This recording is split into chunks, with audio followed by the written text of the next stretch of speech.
Ils sont venus de leur vivant, de notre vivant.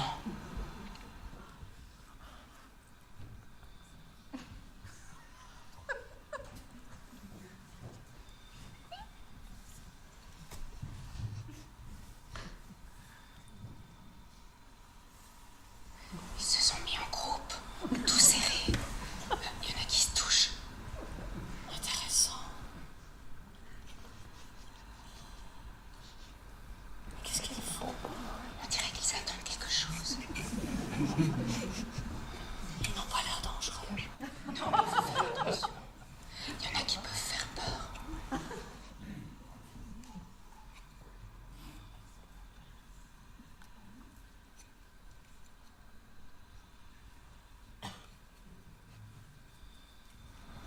Oh, t'as vu celle-là, là? Où ça?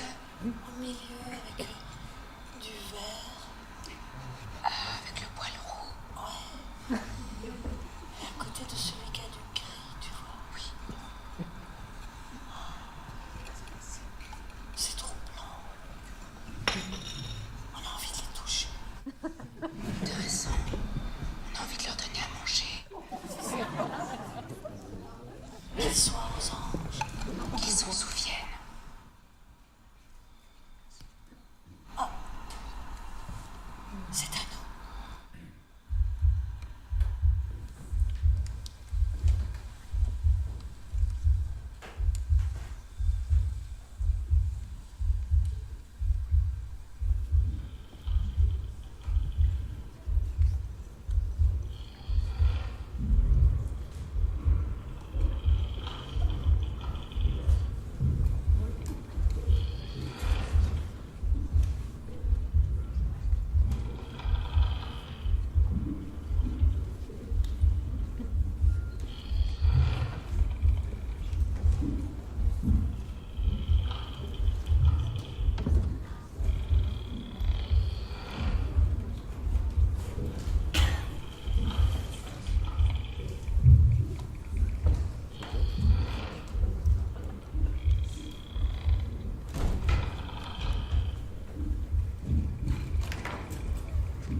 Relève, malheureuse, ta tête du sol.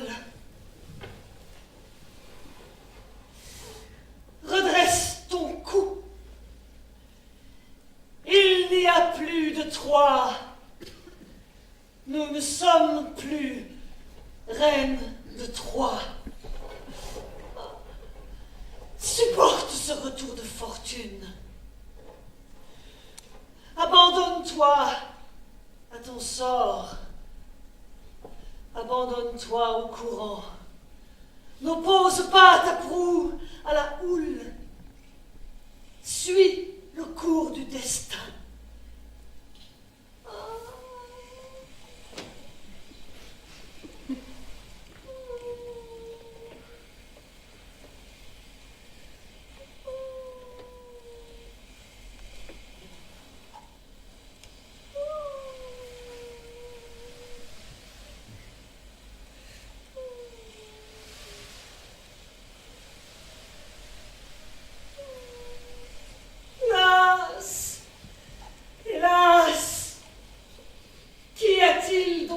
puisse me plaindre.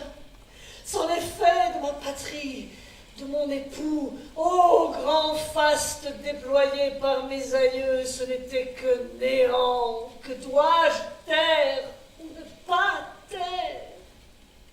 Et que dois-je pleurer?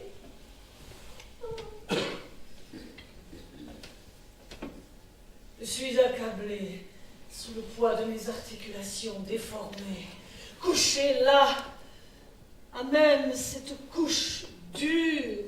Ah! Ma tête! Ah!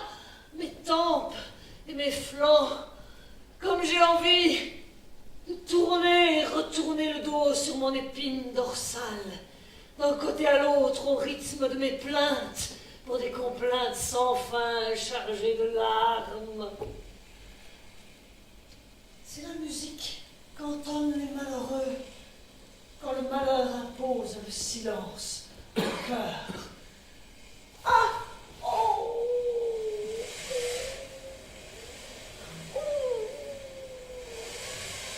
Où dois-je m'asseoir? Près des tentes d'Agamemnon, on m'emmène, esclave, moi, une vieille, loin de mon palais, en deuil, lamentablement dévastée. Allons, épouse des Troyens aux lances de bronze, fille condamnée à ne pas vous marier, Troie est enveloppée de fumée, pleurons là. Comme l'oiseau appelle ses oisillons, je vais entonner mon chant. Pas celui que je modulais, appuyé sur le sceptre de Priam, soulignant de mon pied la cadence phrygienne, pour lancer les cœurs en l'honneur des dieux. Ah!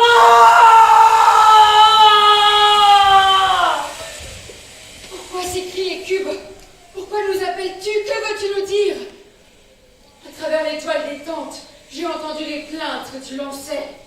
Transperçant leur poitrine, la peur fond sur les Troyennes qui, prisonnières, pleurent sur leur servitude. Oh, mes enfants! Les vaisseaux grecs déjà se mettent en mouvement. Pauvre de moi! Que veulent-ils? Vont-ils maintenant m'emmener sur leur vaisseau loin de ma patrie? Je ne sais pas. Je sens venir un mauvais coup. Oh! Là! Misérables Troyennes! Entendez les peines qu'on vous réserve! Sortez de vos tentes! Les Grecs préparent leur retour! Oh, ne faites pas sortir Cassandre! Elle délire! Elle va nous faire honte devant les Grecs, l'Arménade! Je souffre assez pour ne pas souffrir encore! Ah! Hélas! J'ai quitté en tremblant les tentes d'Agamemnon pour t'écouter, ma reine! Les Grecs ont-ils jugé bon de me tuer? Pauvre de moi! Ton sort sera bientôt fixé!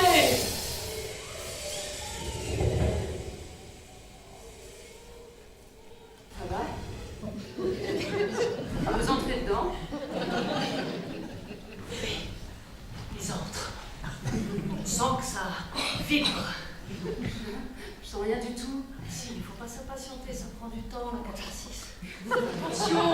On va utiliser des mots compliqués, on va les perdre. Mais non, la catharsis, c'est simple. La catharsis, c'est quand le spectateur se libère de ses passions en les vivant sur le mode imaginaire, tu vois. Hein? Quand il s'identifie à l'action qui est jouée devant lui. Les Grecs anciens pensaient que le théâtre pouvait soigner le spectateur en le purifiant. Oui, en fait, c'était un grand hôpital. C'est pour ça qu'il y avait toujours beaucoup de monde. Et c'était gratuit. Alors, en vivant avec violence les actions qui étaient jouées devant eux, les Grecs évitaient de vivre cette violence chez eux. Oui, c'était de l'exorcisme. Et parfois, la représentation était si violente que des enfants mouraient, des femmes avortaient. Il faut dire que c'était les tout débuts du théâtre. Ils n'avaient pas encore l'habitude. Ils allaient au théâtre seulement 2 ou 3 jours par année. Moi, je connais qui vont moins que ça. Ils y allaient en tout cas du lever au coucher du soleil. Vous vous rendez compte? Toute la journée au théâtre. C'était à l'occasion des fêtes de Dionysos. Alors Dionysos, c'est un dieu sauvage, barbare, imprévisible. C'est le dieu du théâtre et du vin. Il faut dire qu'aller au théâtre sans picoler un petit coup, c'est pas pareil, hein. En tout cas, eux, Ils mangeaient et ils buvaient gratuitement, c'était offert par l'organisateur. Et ça commençait par des transes, des danses, ils étaient complètement ivres, et puis ensuite ils allaient au théâtre toute la journée. Et à la fin de ce mini-festival, ils pouvaient choisir leur comédien préféré. Enfin, moi j'aurais voté pour toi, Hélène, t'es super. Merci. Et mieux encore, quand un comédien était mauvais, ça va, on a compris. quand un comédien était très mauvais, C'est déjà difficile pour moi. quand un comédien était nul, on pouvait le faire fouetter. On appelait l'archonte. L'archonte, on va les perdre. Ah mais non, l'archonte c'est l'organisateur, un peu comme Thierry Busier au Théâtre Bénoveson. Ah, alors je veux bien me faire fouetter par l'archonte. Ah tu vois, t'es mauvaise. Oui, je suis mauvaise. T'es vilaine. Je suis vilaine. T'es mauvaise. Grosse vilaine mauvaise. On appelait l'archonte. L'archonte. Oui, on appelait l'archonte. Et on disait, faites venir le mastigophore. Le mastigophore. Ouais. C'est celui qui a le fouet.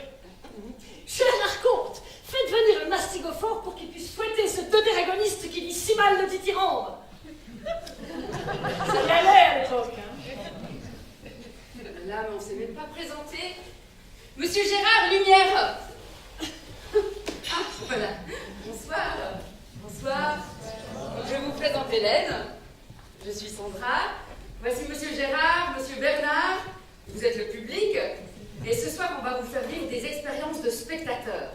Voilà, alors on va se détendre, hein, on va respirer, se relaxer un petit peu. Est-ce qu'il y en a parmi vous qui ont envie d'une flûte de champagne? Oui. Et les gros doigts? Les gros doigts, c'est comme ça qu'on appelait les techniciens dans la Grèce antique. Et les gros doigts, combien on est? 95. 95. Alors, 9-10 bouteilles? Ouais. Donc on va picoler un petit coup, mais rassurez-vous, on ne va pas abuser de vous. Vous allez rester spectateur, hein, c'est pas très participatif. Oui. Puis ne vous laissez pas impressionner par les caméras, hein, ne sont pas là pour vous filmer, vous. Si vous avez envie de rire, lâchez-vous. Et puis pour le bien de notre étude, on va devoir vous poser quelques petites questions, mais rassurez-vous, sans gravité. Merci.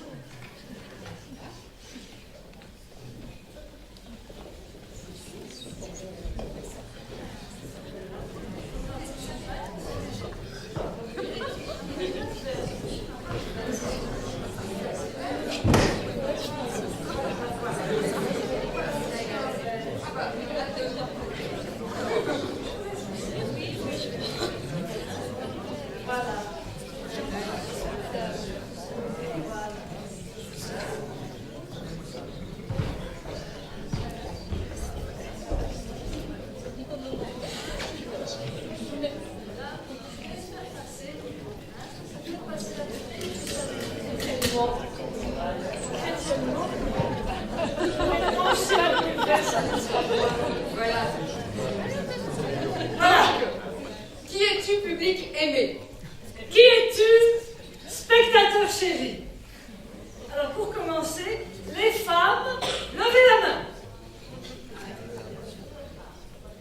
Intéressant. Intéressant. Alors est-ce qu'il y a des habitués de la compagnie, des fidèles, des femmes de moi? Tu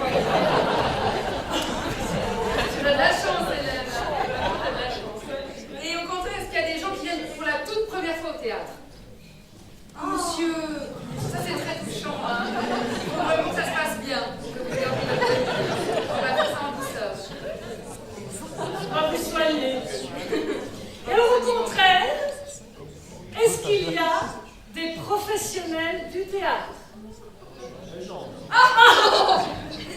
Ça nous met une pression, parce que vous êtes tellement exigeants, vous avez des références et en plus ils sont un petit peu jaloux. Comment? C'est un peu jaloux. Mais non.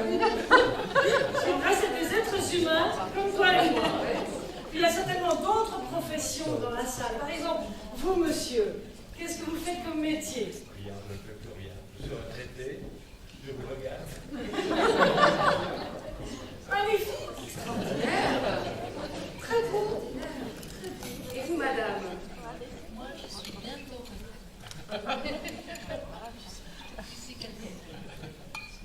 Ah ouais. Incroyable. Très beau. Incroyable. Très beau. Et vous, mademoiselle? Je suis enseignante. Donc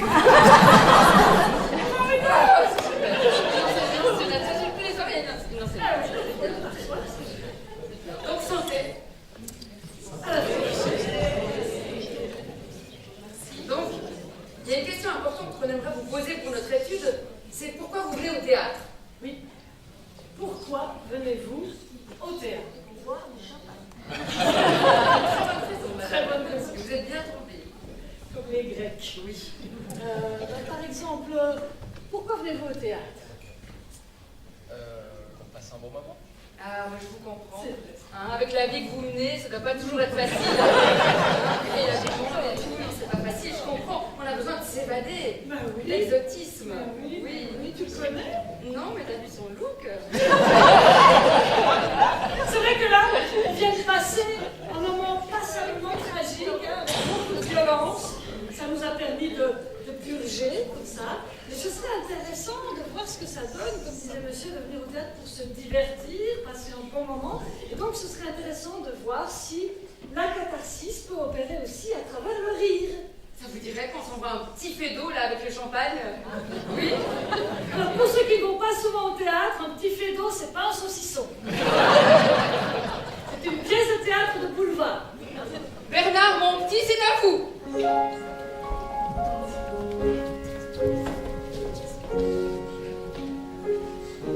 Dis donc, Hélène, Oui, Sandra? il y a une fille qui arrive sur la tragédie. Oui, effectivement. Une grande là. Ouais, j'ai entendu aussi. Tu sais, c'est très étonnant parce que la catharsis, quand ça démarre, c'est puissant, ça sort, et on ne sait pas sous quelle forme ça peut sortir, tu vois. En tout cas, l'institutrice, elle était très émue, j'ai vu. Oui, oui. Et puis au premier rang, moi j'ai vu un monsieur qui était en larmes. Ah bon? Ouais, il était comme si, je sais pas, il octait comme ça. C'est ce rôle d'écupe que je joue, c'est tellement bouleversant, tellement touchant. Oui. Dis donc, t'as pas trop l'impression que je te sers la soupe dans la tragédie? Non, c'est un très beau rôle que tu joues, ce coryphée, Sandra. Merci. Ça va comme j'allume la bougie, là, je te cache pas trop? Bonne présence. Prends le plateau, tu sais, prends le plateau, j'ai de la marge. Hein. Oui. Bien. Dis donc, il me semble que Bernard est un peu mélancolique, non? Ouais, j'ai remarqué, ouais. Je me demande s'il a pas fait Bella pour toi. Ah, tu crois? Ouais? Ou alors il boit. Ça, c'est possible, hein. Tu préfères Bernard ou bien Gérard? C'est tout passé sexy tous les deux. Ouais, c'est vrai, ils ont chacun leurs défauts. Oui, Hein. ils sont égoïstes, mais Ouais. c'est les hommes. Oui. Bon, ben... Attends-toi, des casquettes de rire.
Un mari? Un mari, quoi? C'est brusquement de l'être, là, blanc, du jour au lendemain. J'ai mis la bouffe. Ah, what? Tu dirais ouf? Oui, ça se raconte avant, ces choses-là. Moi aussi, cet amour continu, ce printemps partout, je trouvais ça fastidieux, monotone. Je me disais, une contrariété, un souci, quelque chose. J'en étais arrivée à songer à prendre un amant, rien que pour m'en créer des soucis. Un amant? Toi? Oh, dame, tu sais, il y a des moments. J'avais déjà jeté mon dévolu. Tiens, monsieur Romain Tournel, pour ne pas le nommer, avec qui j'étais fait dîner l'autre soir. Tu ne t'es pas aperçu qu'il me faisait la cour? Ça m'étonne, toi, une femme? Eh bien, c'était à 2 doigts, ma chère. Oh, mais maintenant, plus souvent que je prendrai un amant, maintenant que mon mari me trompe.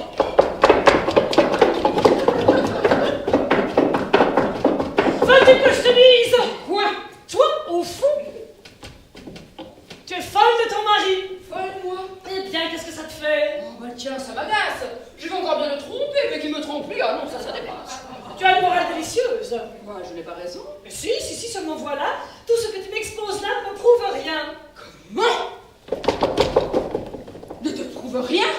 Quand un mari a été pendant des années un torrent impétueux et que brusquement fleuve? Rien? À sec? Bah oui, quoi. Ça ne prouve pas qu'il se décave ailleurs. Ça prouve simplement qu'il est décavé, un point c'est tout. Et ça?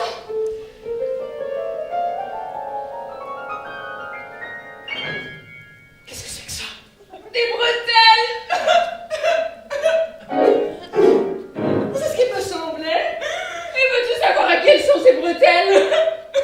À ton mari, je présume. Ah ah!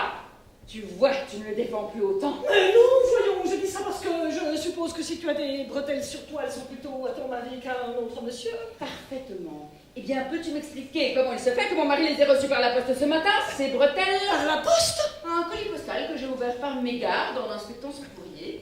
Et pourquoi l'inspectais-tu, son courrier? Pour savoir ce qu'il y avait dedans. C'est une raison. Tiens. Mais c'est ce que tu appelles ouvrir un colis par mégarde? Oh, dame, par mégarde signifie qu'il ne m'était pas adressé. Ah bon? Tu reconnaîtras que si on lui renvoyait ses bretelles par la poste, c'est qu'apparemment il les avait oubliées quelque part. Ah, dame, ça...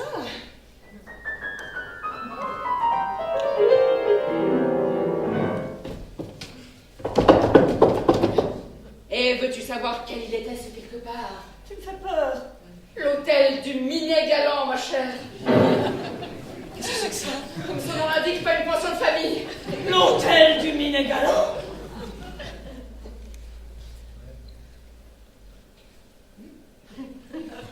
L'hôtel du Minet Galant? Il rit pas. Mais si, il continue. L'hôtel du Minet Galant?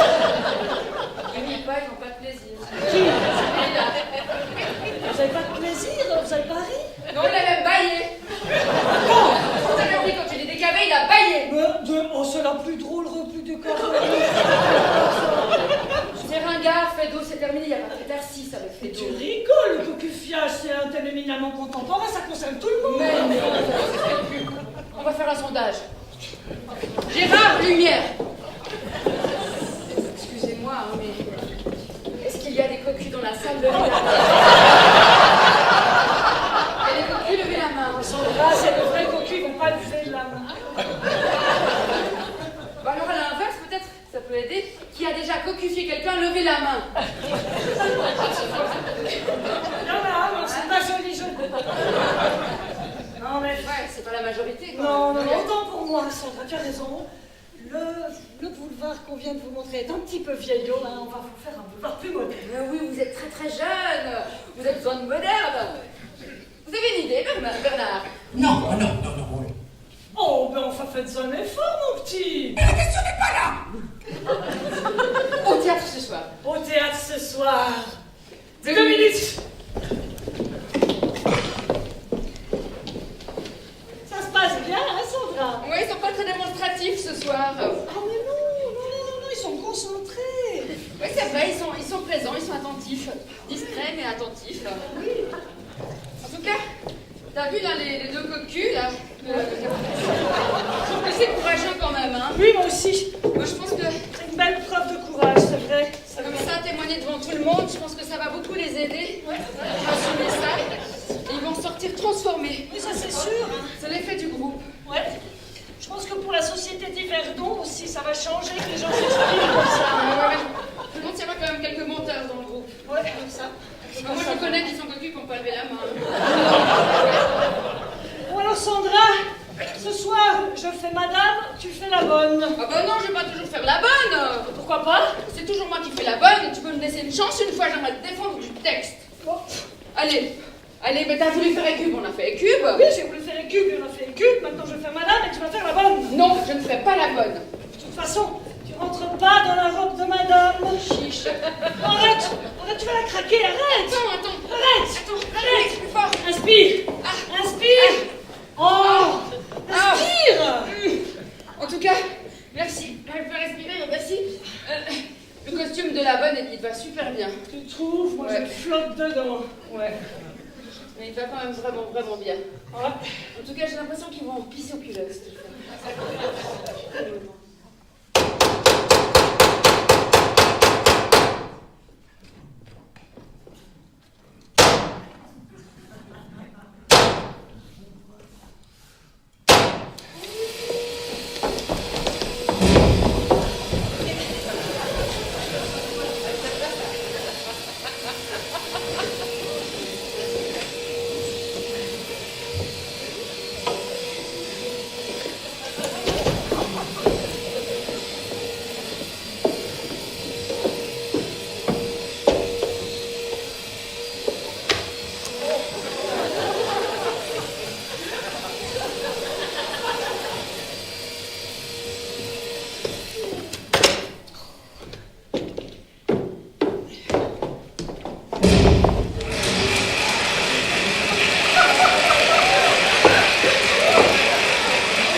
Adèle! Qu'est-ce que j'ai fait de mes cigarettes, moi?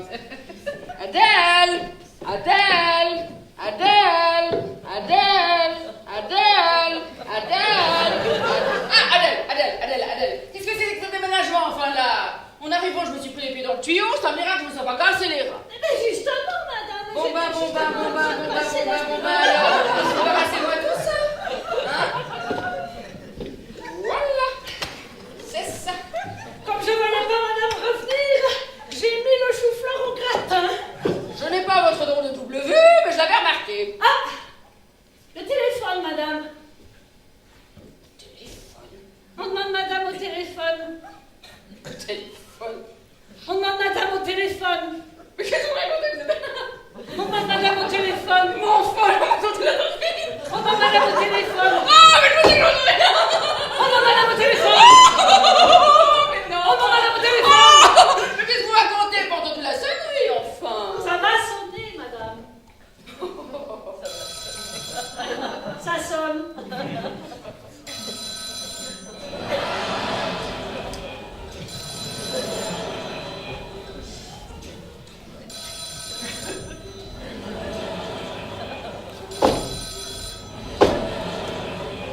Oh, mais répondez, enfin, allez-y, répondez. Oh, mais c'est que j'aime pas beaucoup ça, moi, le téléphone. Oui, mais enfin, on va y faire, allez. Oh, non, alors.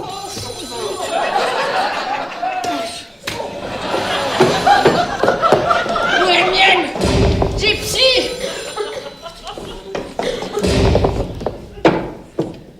Allô? Qui est-ce? Non, c'est pas Edmé, non? Qui est-ce? Oui, c'est la nouvelle bonne, oui. C'est qui? Ah ben, oui, c'est madame Chagassin au téléphone qui demande madame. Enfin, Madame Gachassin, faut faire attention. Faut pas écorcher comme ça les noms. Madame Chagassin, n'importe quoi, vraiment n'importe quoi. Allô? Allô, Mado, c'est vous, ma chère Mado? Oh, écoutez, nous étions absolument déjeunés. Oh, mais nous étions absolument désolés pour ce début d'après-midi. Oh, mais c'est épouvantable. C'est absolument épouvantable. Et votre belle chambre en satin capitonné. Oh, mais quelle horreur. Pas besoin d'aller, non? C'est quelque chose, ça. Allez, oust. Vous me parlez, oui? Allez, oust. Oh. Allô, Mado?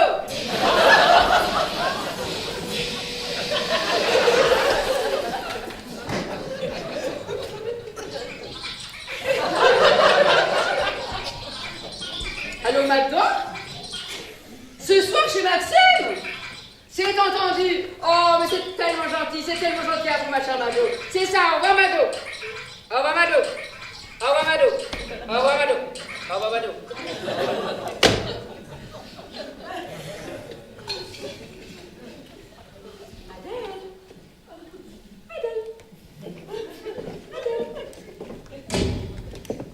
Dites, je vais vous demander, là, pour le téléphone, comment avez-vous deviné? Je sais pas. Ça vous arrive souvent? Ah ben, tous les jours, madame. Ainsi, vous semblez tout deviner. Ce que pensent les gens, prévoir l'avenir, j'ai peine à le croire. Ah ben, c'est tant vrai, madame. Alors, ça a commencé, j'étais toute petite. D'avoir des petites choses sans importance. Les lorgnons de Pépé qui avaient garé. Une lettre qui allait arriver. Oh, mais c'est passionnant, dites-moi, Adèle. Mais dites donc, vous êtes sûre de ne pas vous vanter. Ah ben, madame n'a qu'à me poser des questions. Poser des questions? Poser des questions? Mais c'est trop bête, ça, j'ai plus de questions. Poser des questions. Ah, si. Madame Gachassin. Comment? Madame Gachassin. Pardon. Madame Gachassin qui vient de téléphoner, que fait-elle en ce moment? Madame Gachassin. Oui. Attendez. Madame Gachassin. Attendez, faut que je me chauffe. Ah bon? Oui, la voilà. Vous la voyez? Oui. Elle a des bigoudis. Oui. Elle casse un œuf dans un bol. Ouais. Un autre. Oui. Elle verse du lait. Ah ben, ça fait un entremets. Madame Gachassin faisant l'entremet, ça m'étonnerait. Qu'est-ce qui se passe? Vous riez, Adèle? Qu'est-ce qui se passe? Je ne comprends rien. Mais moi, je ne comprends rien. Dites-moi, qu'est-ce qui se passe? Pourquoi? Qu'est-ce qui se passe? Je ne comprends rien, Adèle. Elle se met tout sur la figure, c'est marrant. Elle se fait un masque. Elle se prépare pour ce soir. Je vais avoir l'air d'une héroïne à côté d'elle.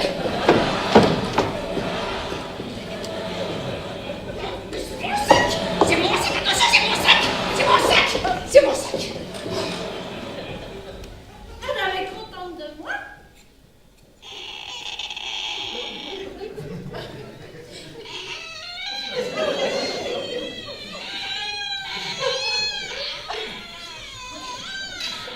T'es pas mal. Mais dites donc, Adèle, vous savez ce qui m'amuserait? Vous savez ce que j'adorerais? C'est de savoir ce que fait monsieur et où il est actuellement. Monsieur? Oui, je vous écoute. Ah ben, attendez. Ah, le voilà. Vous le voyez? Oui. Il frappe à une porte. Ouais. Il entre. Ouais. C'est une chambre à coucher. Il y a une dame en chemise de nuit. Oh non, je ne peux pas. Continuez, Adèle, continuez. Continuez, je vous le prie.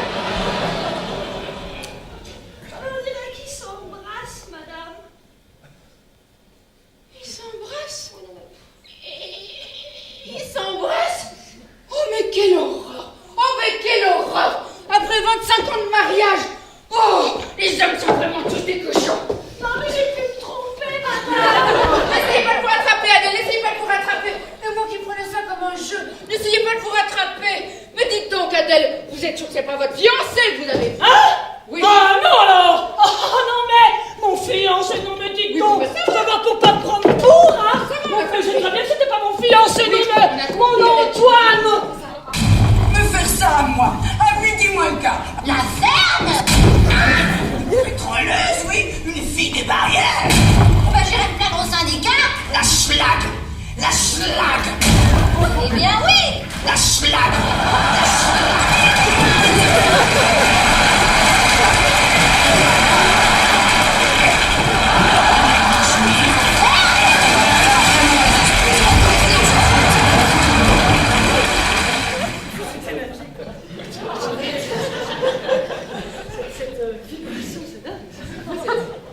Cette catharsis avec le rire, cette purge. Vous êtes senti purger, monsieur? Oui, là il y a une forme d'adhésion évidente. D'ailleurs, des scientifiques se sont penchés sur le spectateur de théâtre. Ils sont partis du présent réel. Je suis bien assis, mal assis, mon voisin prend de la place, il fait chaud. Jusqu'au moment où vous adhérez à la proposition théâtrale, ils ont appelé ça le principe d'adhésion. Sachant évidemment que durant la représentation, vous naviguez en des moments où vous n'êtes pas du tout pris, vous pensez à l'agenda du lendemain, au temps qui reste, et des moments où vous êtes complètement dedans.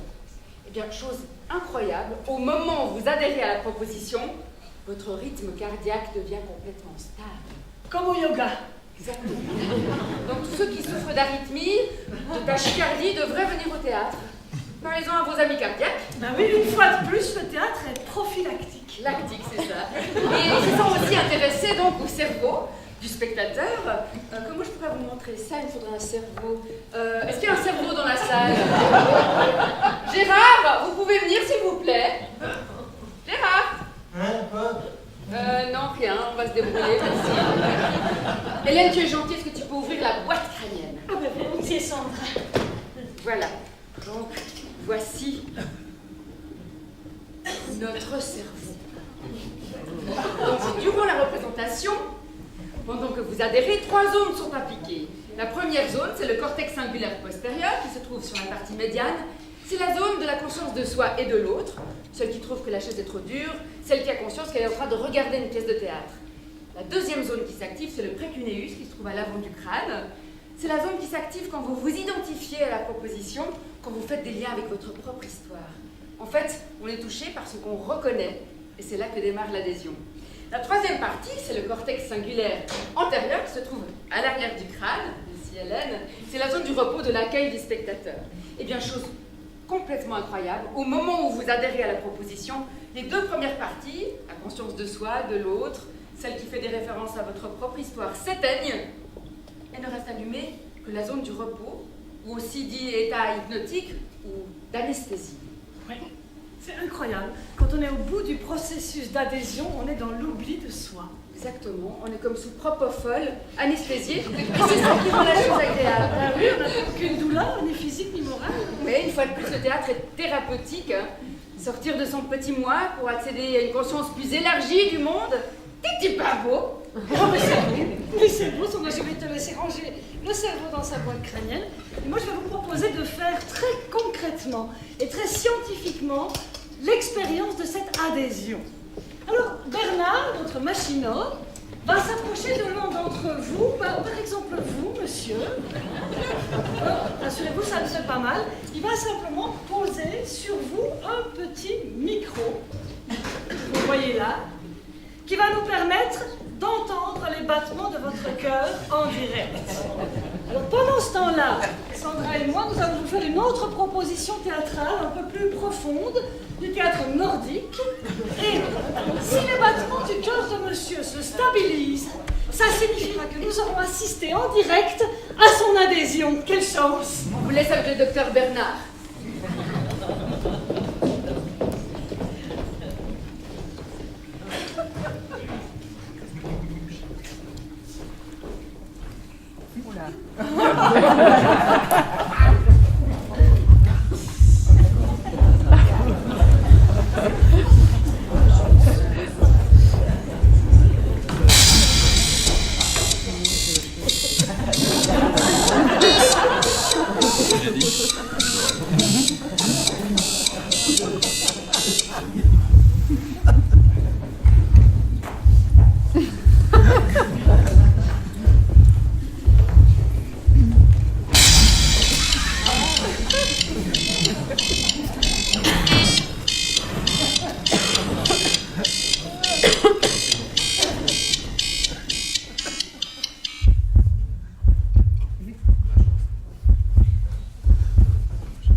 Tu t'en vas?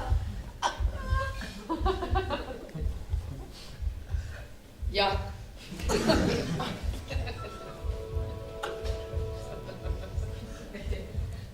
Je pensais aller faire une promenade au bord de la mer, si beau là-bas, au bord de la Cheux. Et c'est une si belle journée d'été. Et il me reste encore un peu de temps avant qu'il ne vienne me chercher. Il avait beaucoup de choses à faire en ville. Ja,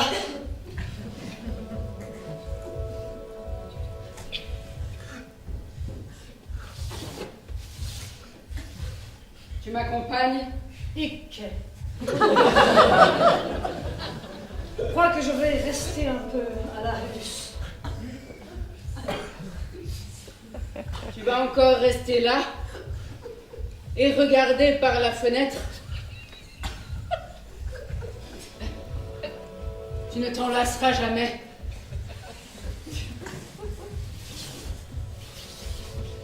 Quand je pense à toi, si tu veux que je te dise, je te vois toujours près de la fenêtre, en train de regarder la Cheux.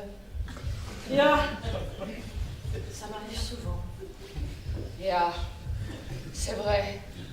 C'est comme ça que je te vois. Tu ne t'en lasseras jamais. Je le fais sans y penser. Ja.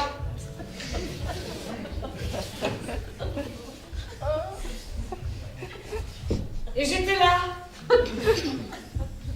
Et je sentais que je devenais de plus en plus vide. Que je devenais Tom. Comme la pluie et l'obscurité. Comme le vent et les arbres. Comme la Cheux là-bas. Désormais, je n'étais plus inquiète. Désormais, j'étais une grande quiétude, Tom. Désormais, j'étais une obscurité noire. Zwartmörke. Désormais, je n'étais rien. Et en même temps, ik voelde het, ja, qu'en quelque sorte, je brillais. Tout au fond de moi, de Tommenmörke.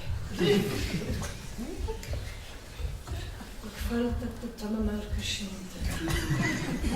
Zwart. Ik betinoor. Ik betinoor. Mörke, liste, inime.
va y avoir le fou rire, tout ça.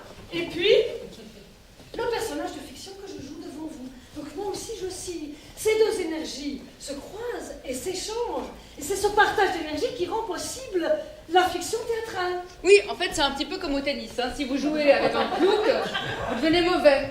Je dis pas ça pour vous, monsieur, mais... Elle a raison, c'est parce que nous sommes deux pôles vivants que nous nous influençons. Et en plus, nous fonctionnons comme des piles. Nous emmagasinons des énergies latentes. Hein. Alors par exemple, ces énergies latentes, c'est des tensions vers le passé. Tiens, cette scène me fait penser à quelque chose dans mon enfance. Ou alors des tensions vers le futur. Qu'est-ce qui va se passer dans la scène d'après? Suspense. Alors ces énergies latentes, nous les emmagasinons pour ensuite les rendre sous forme d'émotions. Mais pour qu'il y ait le partage de ces émotions, il faut que vous soyez présents, il faut que vous soyez impliqués, concernés, il faut que vous soyez chargés. Oui, en fait, on a des gros accus. Bah oui, on a des gros accus, absolument. Et c'est vous qui décidez, messieurs, dames, si vous voyez l'acteur ou le personnage. C'est votre implication qui change tout. Nous, on peut jouer à la perfection. Si vous avez décidé de voir seulement l'acteur, il ne se passera jamais rien. Et de la même manière, si nous jouons mal, comme c'est souvent le cas de Sandra. Quoi? Qu'est-ce que ça dit? Je dis, quand tu joues mal, tu empêches le spectateur d'adhérer. Ah oui, bien sûr. Voilà. Si nous jouons mal, nous vous empêchons de projeter quelque chose sur nous.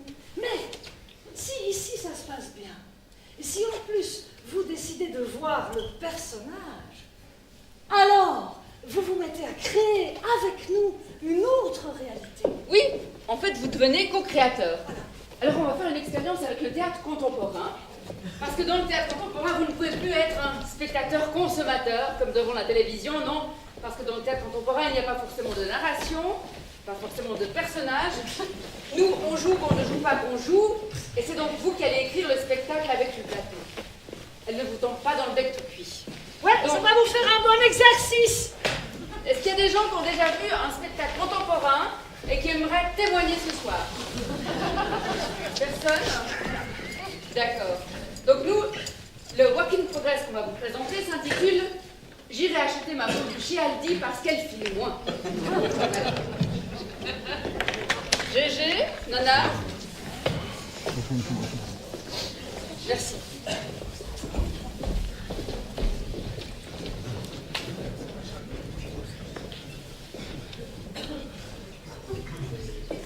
C'est parti.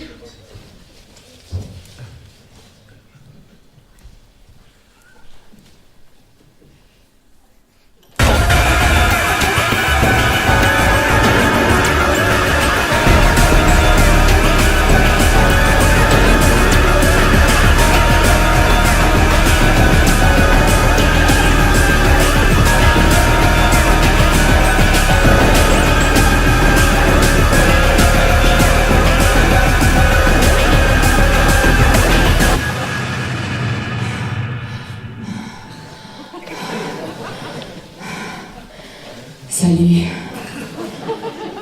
je suis Timothée et depuis toute petite, j'ai toujours été sensible au shampoing. Je suis Timothée et depuis toute petite, quand je me lavais les cheveux, j'étais toujours persuadée d'avoir acheté le mauvais, celui qui rendait les cheveux filasses et gras.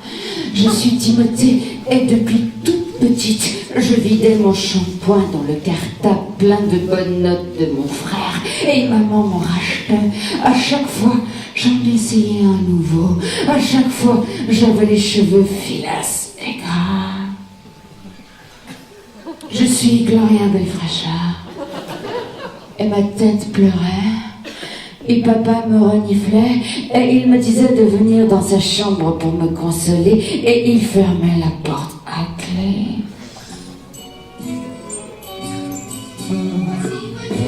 Le temps. Enfin.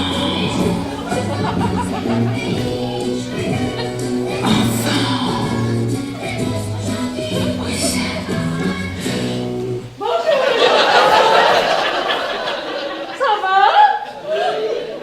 Alors, si tu me joues le printemps. C'est pas que le printemps! Oh bon? Eh bien, moi je suis un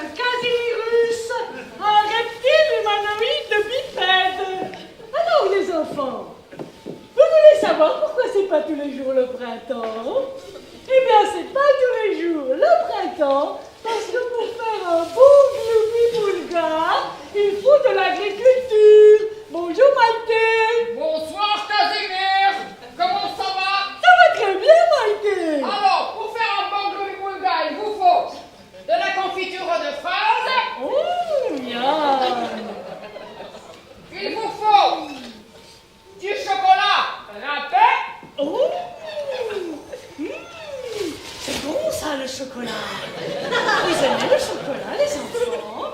Hein? Parce que les enfants en Afrique, ils aiment beaucoup le chocolat, parce qu'ils passent des dizaines d'heures dans les champs pour fabriquer du chocolat. Alors, on vaporise sur eux des insecticides sans leur mettre de masque. Et quand ils sont malades, ils ne vont pas à l'hôpital. Ah ben oui, ils doivent vraiment aimer le chocolat, les enfants d'Afrique. On ajoute de la banane écrasée. Oh, mais ça c'est bon la banane! C'est un beau fruit, la peau douce, la chair tendre. Eh, vous aimez la banane, les enfants? Eh, dites les enfants, si vous en avez marre d'aller à l'école, vous pouvez aller dans un pays en voie de développement pour cueillir des bananes pour un salaire de 3 €. Par heure? Ah ben non, par mois, ça profite aux intermittentes. Savez-vous, les enfants, que seulement 85 personnes dans le monde possèdent autant de richesses que 3,8 milliards de pauvres? Il suffisait d'un peu d'imagination. On ajoute une moutarde très forte. Oh! Oh! On ajoute la saucisse de Toulouse. Tiède, macru. Ça c'est bon, la saucisse, avec du bon sang qui pleure, de la chair qui hurle, des cadavres bien mixés. Alors, Maïté, il est prêt, ce boubibouka, hein? Ah ben non, Casimir. Il manque un ingrédient. Oh, qu'est-ce que ça peut bien être? Hein? On se demande ce que c'est, cet ingrédient qui manque. Qu'est-ce que c'est? Hein?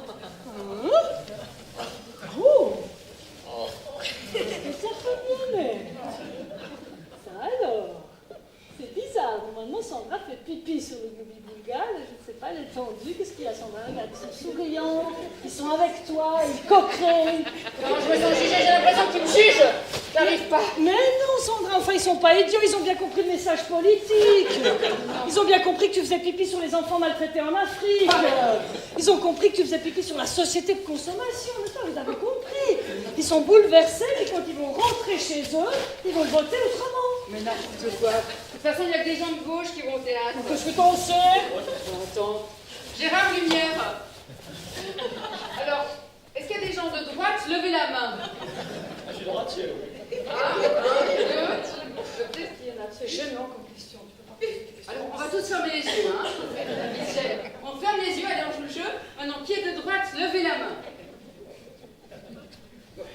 Vous, madame, si je fais pipi sur le boubibouga, vous allez voter à gauche? Non.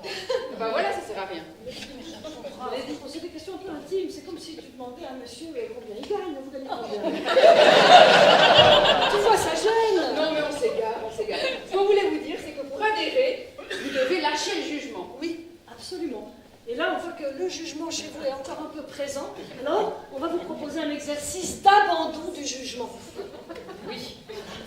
C'est comme du stretching, vous allez voir. Oui. Ça peut vous être utile dans la vie, hein, d'ailleurs, de lâcher le jugement. Donc prenez cet exercice à cœur. Ouais. Et si vous sentez que le jugement monte en vous, eh bien, abandonnez-le. Voilà. Et en tout cas, nous, si on va vous juger, on s'arrête. Hein. Ah oui,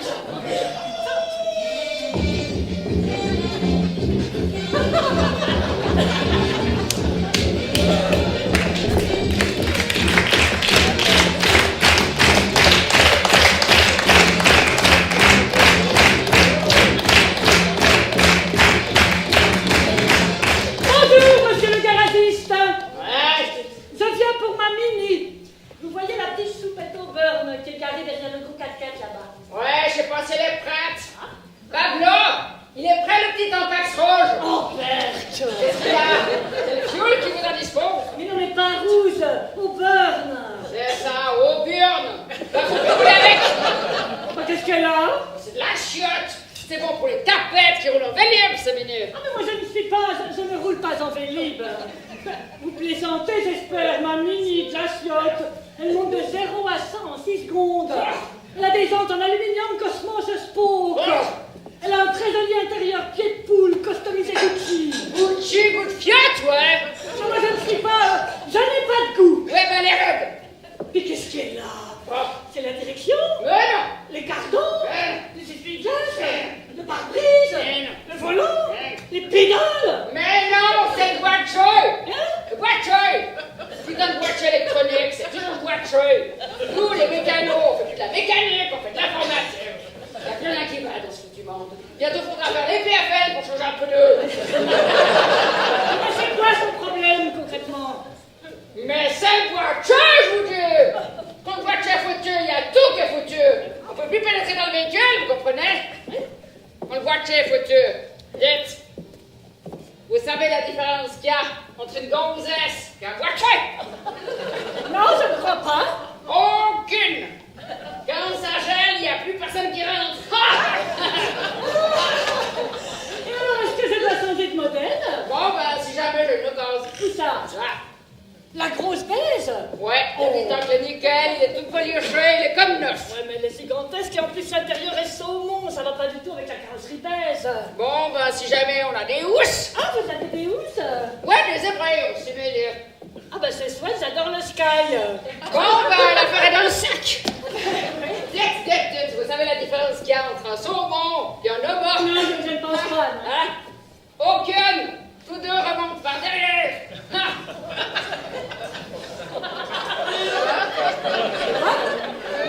Madame, vous avez la télé, je vous ai vu rire. C'est pas la seule, hein. Impressionnant, vous avez totalement lâché le jugement. Oui, Bravo, les bravo. journalistes ont tout lâché. Ouais. Non, mais vous êtes spécialement doués ce soir. Ah ouais, vraiment bravo. Bon, là, vous avez atteint un stade d'ouverture tout à fait étonnant. Là, si Sandra fait pipi maintenant sur le bout du boulga, ça pose plus aucun problème. Aucun problème. Non. Et vous, monsieur, vous êtes identifié plutôt au garagiste ou au client? Au garagiste, c'est ça. Connaissez-vous, monsieur? Garagiste. Aussi. Personne ne s'est identifié au client? Quel parcours, hein, tout à l'heure. J'ai l'impression que vous êtes arrivé ce matin tellement on a traversé de choses, un peu comme les Grecs.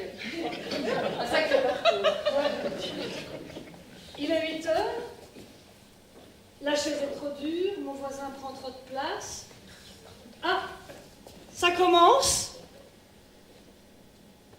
Je vois des acteurs. Ah bah tiens, cette situation, ça me fait penser à... Ça me fait rire. J'oublie la chaise. Je suis emportée. Je vois des personnages. Je me fais des histoires avec eux. Je suis co-créateur. Dis donc, Hélène, je me demande si exceptionnellement, on pourrait pas aller encore plus loin avec le public. Ah bon? Oui, je pense qu'avec un public comme aujourd'hui, si nouvelle, si jeune, je pense qu'on doit aller plus loin. Oui, hier on s'est arrêté là, avant-hier aussi, mais ce soir je pense qu'on va pouvoir continuer. On va faire une dernière expérience. GG, Nanar.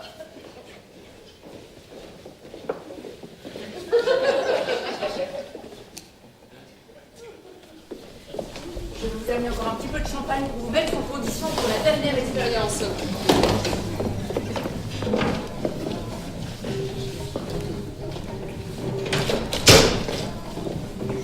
Je laisse peut-être vous servir.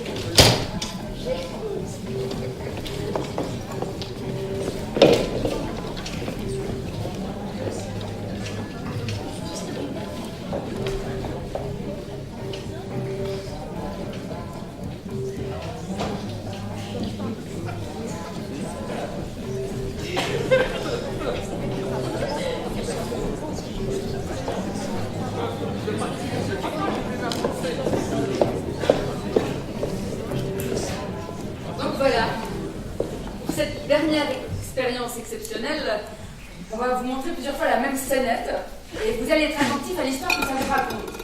Hélène va sortir chercher quelque chose qu'elle ne va pas trouver et vous allez imaginer quoi? En fait, on va cette fois tester le pouvoir de vos projections parce que c'est vous qui allez complètement inventer ce que vous voyez. Oui. Est-ce que nous pouvons devenir créateurs de ce que nous voyons?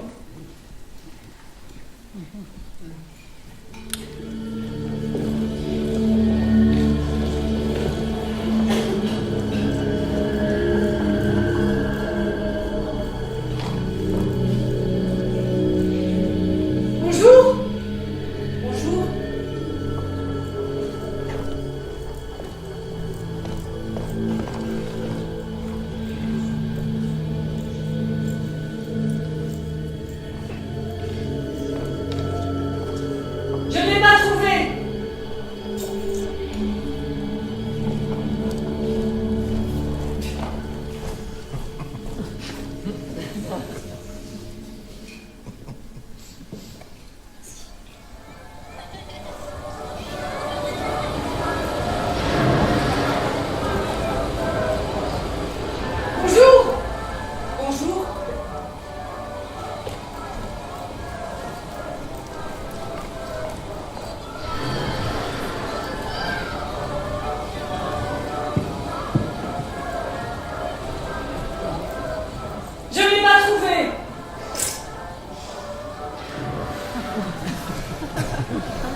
Je n'ai pas trouvé.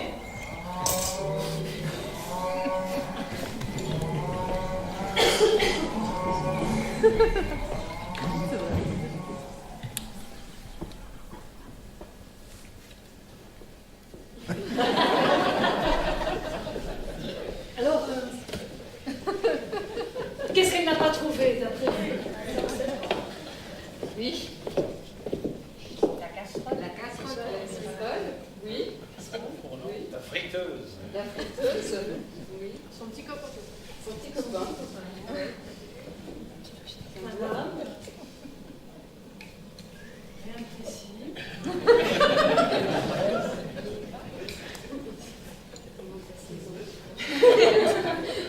Monsieur. Un oiseau. Et vous, Bernard, vous avez imaginé quelque chose? Un nègre en chemise? Un nègre en chemise? Oui. Elle n'a pas trouvé un nègre en chemise. Oui. Vous avez beaucoup d'imagination, Bernard. Oui. Enfin, on constate en fait qu'il y a plusieurs visions différentes. Chacun s'est créé sa propre histoire. En fait, il n'y a pas de réalité objective. Non. C'est notre regard qui crée le monde. En fait, nous sommes créateurs. Quoi? Ah oui, oui, on voit bien, d'après vos différentes réponses, qu'il n'y a pas qu'une seule réalité. Il y a autant de réalité et de vérité qu'il y a de regard. Oui, chacun sa route, chacun sa réalité, chacun son monde. C'est passionnant. Ouais. Mais oui, nous sommes créateurs. Si par exemple je me dis, aujourd'hui la vie est belle, c'est une idée comme une autre, eh bien tout au long de ma journée, je vais chercher et voir des signes que la vie est belle. Ah oui. Et moi, si je me dis que je suis une mauvaise comédienne, c'est une idée comme une autre, eh bien, tout au long de la représentation, je vais chercher des signes que je suis une mauvaise comédienne. Oh, c'est curieux, c'est tout à fait curieux. En fait, une idée ou une autre, on a le choix. C'est que des idées. C'est que des idées. Quelle liberté. Déjà? J'ai pas vu le temps passer. Moi non plus, j'ai pas vu le temps passer. Vous êtes prêts? Vous êtes chaud?